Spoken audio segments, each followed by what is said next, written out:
Magandang araw mga kaibigan. Pag-usapan natin ngayon ang pahayag ng PNP spokesperson, si Brigadier General Jen Fajardo, na ang PNP magpa-file ng karagdagang kaso laban kay BP Inday Sara at iba pang mga opisyales under ng OBP. So ito po sa GMA News Online, title, PNP eyes more cases versus Sara Duterte and others. Okay? So, ang unang ipinail na kaso laban sa Vice Presidente ay direct assault, disobedience, and grave coercion. Kaugnay ito yung pag-transfer kay Attorney Zulueta Lopez mula sa House of Representatives papuntang Veterans Memorial Medical Center, then transfer ulit sa St. Luke's Hospital. Okay?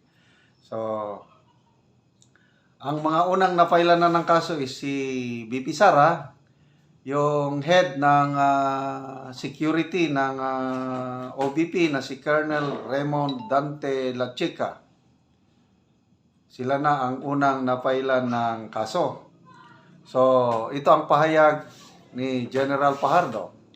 Inaasahan natin na may mga iba pa tayong mga kaso maliban nga dito sa grave coercion, direct assault at disobedience to persons in authority.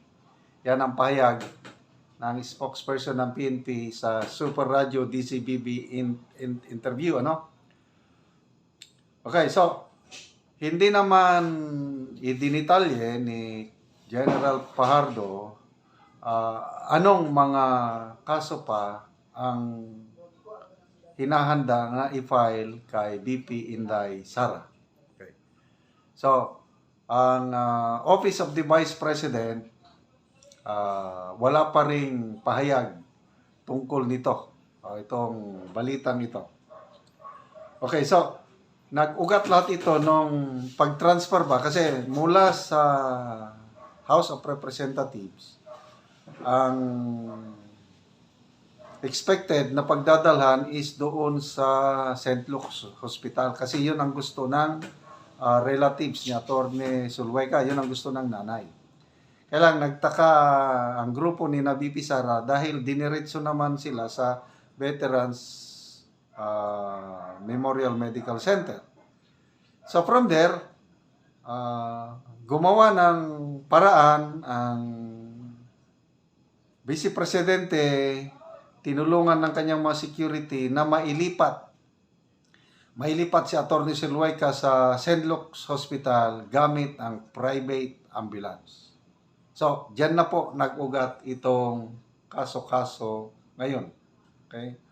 So, ito, nagpabigay din ng pahayag ang PNP chief na sabi niya na itong mga kaso na isinasampa nila laban kay BP Sara at iba pa ay sinusunod lang nila yung mandate ng PNP to uphold the rule of law at hindi ito politically motivated. Yun ang pahayag ng PNP chief. Wala daw relasyon sa politika. So ito yung kanyang statement. The PNP remains committed to its mandate to enforce the law without fear or favor.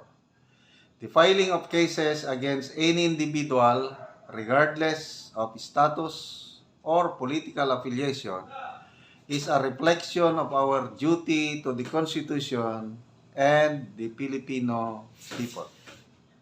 So, it's not politically motivated. So, ano ang masasabi nyo tungkol dito, mga kaibigan? Dadagdagan na naman ang kaso. At hindi daw politically motivated. Okay, magbasa tayo sa mga comments, ano? Dito natin makikita yung pulso ng taong bayan, no? Yung mga netizens. Ano ba, saan ba ang kanilang sinusuportahan? Nako, karamihan sa mga comments pabor kay BP Inday Sara o pabor sa OBP. Nelson Jerez Kawili, sabi niya, di nga, wag kami, spokesperson Pahardo and Marbel.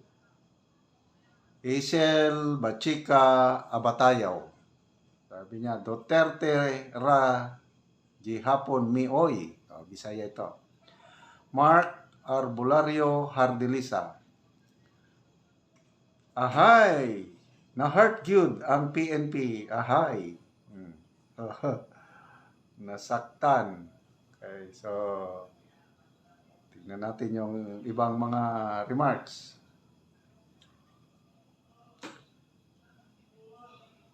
Agustin M. Fano, respect the Vice President. Can you impose your authority through courtesy, proper coordination? The BP security exercises their mandate to secure the Vice President. So, ito ang mga security ni BP Sara pinagtatanggal at iniimbestiga nata na nakatanggap sila ng subpoena. Okay. Lionheart, sa Pilipinas ka lang makakakita na sa halip protektahan ang second highest official of the Republic ay kakasuhan pa. Maria Faye Ampit, sabi niya, Duterte pa rin, may 2 puso at 1 agila. Joel Abelia Orsal, the mandate of the PNP is to uphold the law. But in the eyes of the blind mice, they think the other way. Ferdinand Taglukop, the present PNP has become the goons of the corrupt politicians. There will be a time of reckoning. I don't know, nagbabasa ba ang PNP ng mga ganitong comments? Kasi ito, pinost ng GMA online. Sana mabasa nila itong mga comments. Eric Mendoza, PNP, you're fired by the people of the Philippines. Otribla Norid, sabi niya, we're still solid Duterte.